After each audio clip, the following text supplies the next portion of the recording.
January 1945. A snow-covered road near the front lines in Luxembourg. A light winter mist hangs over an isolated clearing where an exchange of prisoners is scheduled to take place. 10 healthy German soldiers step out of an American truck, walking back to their own lines under the supervision of a quiet guard detail. Across the snow, a single German cargo truck rattles forward, its engine sputtering in the freezing air, sent to deliver 10 American prisoners in return. The American medic steps up to the rear canvas flap, expecting to greet 10 shivering, relieved survivors of the winter campaign. He pulls back the heavy fabric and stops. Inside, 10 American soldiers sit upright on wooden benches, completely frozen, their eyes wide, and a freshly lit cigarette resting between the stiff fingers of the man nearest the door. Every single one of them is dead. General George S. Patton will receive the report of this gruesome masquerade, and his response will turn this twisted deception into an unyielding instrument of justice. This is the story of a cold-blooded deception on the winter front lines, and the heavy price demanded when a field commander treated human lives as disposable property. Before we continue, make sure you subscribe. We tell the World War II stories that show what the war revealed when the walls came down. Captain James Navarro was 28 years old, a clear-eyed officer from Albuquerque, New Mexico, serving as the frontline exchange liaison for his division. Before the winter freeze clamped down on the Ardennes, Navarro had seen his share of brutal hedgerow fighting, losing his closest childhood friend to an artillery blast outside Saint-Lô, a loss that deepened his commitment to protecting the men still under his watch. He believed in the strict, unyielding laws of land warfare, viewing the Geneva Convention not as a luxury, but as the thin line separating civilization from absolute savagery. On that bitter morning, Navarro stood on the frozen mud, expecting to look into the faces of 10 living, breathing American soldiers who would soon be heading home to their families. Instead, he was the man who stepped onto the back of that German cargo truck, his fingers gripping the cold wood as he flashed his flashlight across the stiff, staged features of 10 dead men. Oberstleutnant Klaus Breitner was 43 years old, an aristocratic commander from Hanover who viewed the collapsing war through a lens of desperate, unbending fanaticism. Breitner wore a perfectly tailored wool greatcoat, its silver collar patches spotless despite the mud, and an iron cross pinned precisely over his heart as a symbol of his lifelong devotion to the regime. He looked down on his enemies with an icy, ingrained superiority, frequently telling his subordinates that international treaties were mere paper guarantees meant for weak nations, not for the defenders of the fatherland. Days before the exchange was even finalized, Breitner had personally overseen an illegal interrogation session, standing by as his men beat 10 captured American soldiers to death in a desperate attempt to extract frontline intelligence. Rather than confess to the executions and forfeit the return of his own captured German troops, Breitner ordered his men to wash the bodies, dress them in clean uniforms, and prop them up in the transport vehicle with cigarettes in their hands to conceal the crime just long enough to complete the trade. By January 1945, the European theater had dissolved into a brutal, grinding war of attrition amidst the freezing forests of the Ardennes. The German army was collapsing under the weight of a massive Allied advance, its fuel supplies depleted, its cities shattered by continuous bombing campaigns, and its high command issuing increasingly desperate directives. In the chaos of the winter retreat, frontline units frequently found themselves cut off from communication, running low on food, and left to operate with complete autonomy in isolated sectors.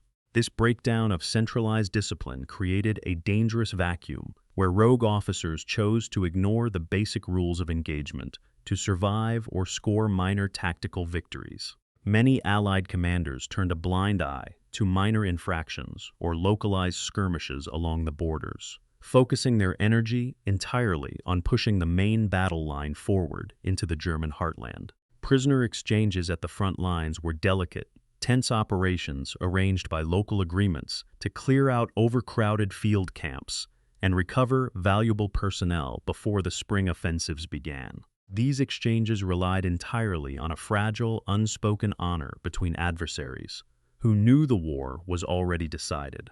When a truck rolled across the snow carrying a hidden cargo of slaughtered men, it shattered that fragile understanding completely, turning a routine military procedure into a calculated crime. The clearing in Luxembourg fell dead silent as the true nature of the arrival became clear to the American medics on the ground. Captain Navarro stepped forward through the slush to confront the German liaison officer standing beside the idling truck. The German lieutenant looked away, refusing to meet the captain's eyes as he gestured toward the vehicle. Navarro pulled back the canvas flap completely, pointing his flashlight directly at the dead soldiers propped up on the benches. "This is an outrage," Navarro said. The German liaison shrugged his shoulders, his voice flat. 10 men were requested, and 10 men have been delivered, the liaison replied. Navarro pointed at the damp crimson stains on the collar of the closest American soldier. "These men did not die in combat," Navarro said. "They were murdered hours ago." The German lieutenant maintained his rigid posture, his arms crossed over his uniform. "My orders came directly from Oberstleutnant Breitner," the lieutenant said, "and the count is mathematically correct." Navarro tightened his grip on his flashlight, his voice dropping to a dangerous whisper. "You brought us corpses, staged, like store mannequins," Navarro said, "which violates every rule of civilized warfare." The German lieutenant smiled faintly, looking back toward his own lines. "Civilized warfare is a luxury for the winning side," the lieutenant said, "and Oberstleutnant Breitner does not answer to American captains." Navarro walked past the liaison officer, straight toward the German command tent set up at the edge of the clearing. Oberstleutnant Breitner sat behind a polished folding desk, sipping from a porcelain cup. Captain Navarro slammed the medical report down on the wood.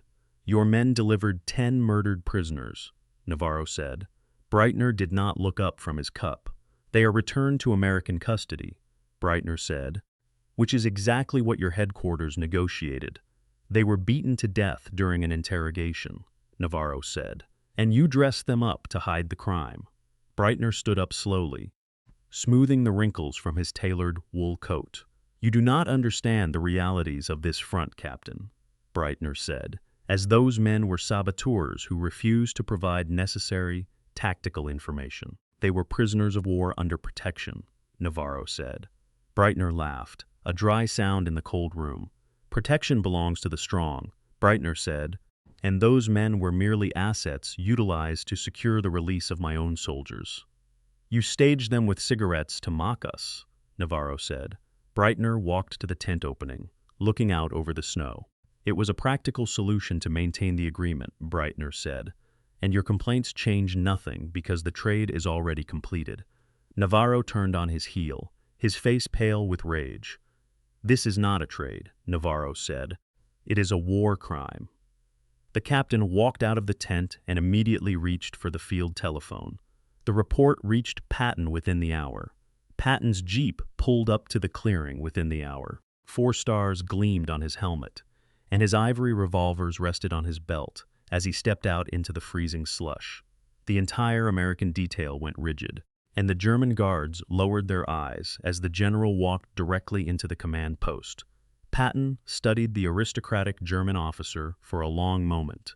He did not raise his voice. "Did you authorize this exchange, Oberstleutnant?" Patton asked. Breitner stood at attention, his chin held high. "I did, General," Breitner said, as it was a standard administrative trade of equal personnel.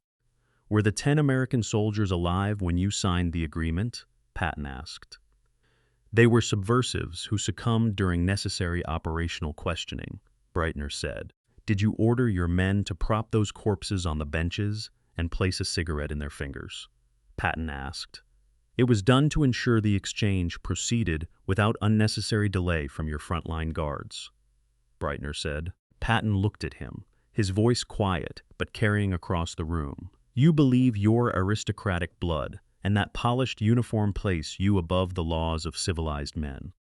You believe that by turning the slaughter of captured soldiers into a theatrical performance, you have demonstrated tactical superiority. You look at Captain Navarro and his medics and see weak men bound by rules that you have outgrown in your desperation. The reality is that you are not a commander, but a coward hiding a murder behind a fraudulent delivery sheet. Captain Navarro brought you 10 living, healthy German citizens who will return home after this war, because the United States Army does not beat helpless captives to death in the dark. You returned 10 battered corpses and tried to pass them off as currency to save your own skin. You have two options before you right now. You will either stand in the back of an open transport vehicle in your shirt sleeves and accompany those bodies back to our headquarters to face a war crimes tribunal, or my men will carry out an immediate, identical exchange with your staff. Decide in the next 10 seconds, because this theater is over. Breitner looked into the general's cold, unblinking eyes, his aristocratic composure evaporating as his hands began to tremble against his trousers. He swallowed hard, his voice dropping to a whisper as he nodded his head. "I will surrender to your prosecutors," Breitner said. American military police moved in on the German command post without hesitation. They stripped Oberstleutnant Breitner of his heavy wool greatcoat, his silver insignia, and his polished leather belt, leaving him shivering in the freezing Luxembourg wind. Two large infantrymen grabbed the German commander by his arms and forced him backward into the cargo area of the very truck he had used to transport his victims. Inside the vehicle, the air smelled of stale tobacco and frozen iron.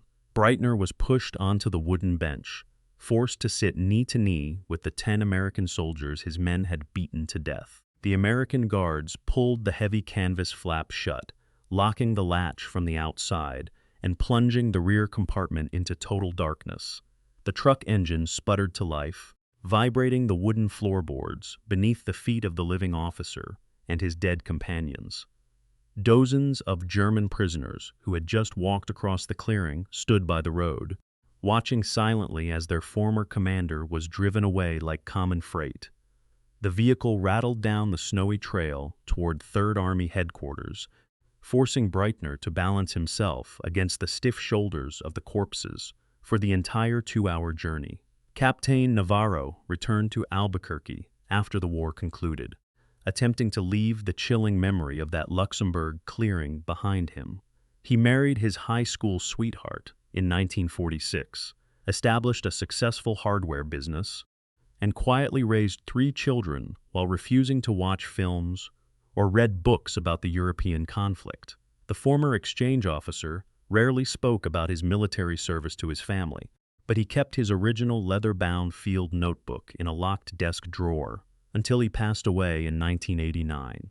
Klaus Breitner stood before an Allied military tribunal in Nuremberg during the autumn of 1946, where the meticulously preserved forensic reports and Navarro's contemporaneous notes sealed his fate. The former Oberstleutnant was convicted of multiple violations of the laws of land warfare and sentenced to life imprisonment in Landsberg prison, where his initial arrogance slowly dissolved into bitter isolation.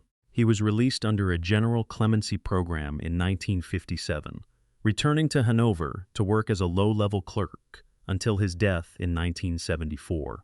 General Patton never mentioned the incident in his public briefings, ensuring the gruesome exploitation of the victims was kept out of wartime newspapers to protect the families from unnecessary torment. He kept the completed investigation file in his personal field desk until his final days, adding a single handwritten sentence to the bottom of the final page. "We must never allow the enemy to believe that their theater can alter the unyielding reality of our justice." Some historians have argued that General Patton's immediate, heavy-handed intervention at the frontline exchange point crossed the boundary of standard military authority, placing unnecessary strain on fragile, highly sensitive diplomatic negotiations that were playing out across the entire European theater during the final winter campaign. They suggest that localized violations, no matter how grotesque or provocative, should have been handled exclusively through established administrative channels and standard bureaucratic reporting to avoid disrupting larger strategic operations. Others have argued the opposite, insisting that the flagrant, highly publicized degradation of American prisoners demanded an immediate, unyielding physical response to preserve frontline discipline and signal that theatrical compliance would never shield war criminals from swift consequences. What is certain is that the detailed photographic evidence, the precise forensic measurements, and the contemporaneous field notes collected under Patton's direct oversight established an ironclad evidentiary foundation that international war crimes prosecutors successfully utilized to convict the perpetrators at Nuremberg. If you had been in General Patton's position when that cargo vehicle arrived, would you have executed the same uncompromising public judgment, or would you have quietly referred the matter to the rear echelon legal authorities for standard diplomatic review? Let us know your thoughts in the comments below. And if you want more gripping, untold historical accounts about what the war revealed when the walls came down, make sure to subscribe to the channel right now.